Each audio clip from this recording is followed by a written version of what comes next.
తాడిపత్రి పట్టణ ప్రజలందరికీ నమస్కారం. ముఖ్యంగా ఈరోజు మన తాడిపత్రికి శుభదినం. ఎందుకంటే మన తాడిపత్రి మున్సిపాలిటీకి పట్టిన దరిద్రం శని పీడ విరగడయింది. అందువల్ల మేము కౌన్సిలర్స్ అందరూ ఇక్కడికి వచ్చి ముగ్గులు వేసి మా మున్సిపల్ ఆఫీస్ని శుద్ధి చేసుకున్నాము.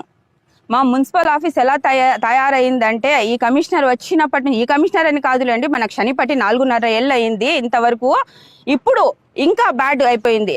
ఎందుకంటే మన కమిషనర్ గారు, షాడో ఎమ్మెల్యే అందరు కలిసి మున్సిపాలిటీలోని వర్కర్స్లని బెదిరించి పని చేయకుండా, తర్వాత తాడిపత్రిని కూడా అభివృద్ధి పరచకుండా చేసినారు. ఆయన ఇప్పుడు వెళ్ళిన కమిషనర్ గారు మన ఊరిని అభివృద్ధి చేద్దామంటే అది కాదు ఆయనకు ముఖ్యము. ఎమ్మెల్యే గారికి అనుసరణలో ఆయన పని చేయాల. ప్రతి విషయం ఎమ్మెల్యే ఏం చెప్తే అది చేయాలి. ఎమ్మెల్యే అది చేయకూడదు అంటే అది చేయడు, ఇది చేయకూడదు అంటే ఇది చేయకూడదు. అలా చేసి మన మున్సిపాలిటీని భ్రష్టు పట్టించిన ఘనత మన కమిషనర్ గారికి పట్టింది. తర్వాత వచ్చేసి ఈ కమిషనర్ గారు ఇప్పటితో పీడ విరగడైపోయింది. ఆయన వెళ్ళిపోయినారు.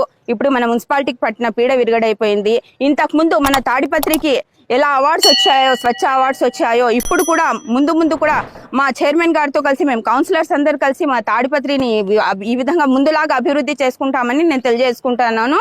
అలాగే మున్సిపల్ ఉద్యోగులకు కూడా ఒక విషయం చెప్పదలుచుకున్నాను.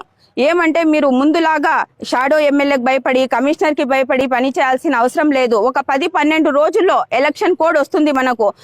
ఇదంతా ఈసీ కనుసనల్లో ఉంటుంది. మనం ఎవ్వరికి భయపడాల్సిన అవసరం లేదు. మన పని మనం చేద్దాము. మన చైర్మన్ ప్రభాకర్ రెడ్డి గారికి ఊరు అభివృద్ధి అంటే ఆయనకు చాలా ఇష్టం. ఆయనతో పాటు నడిచి మన ఊరిని, మన మున్సిపాలిటీని అభివృద్ధి చేసుకుందామని తెలియజేసుకుంటున్నాను.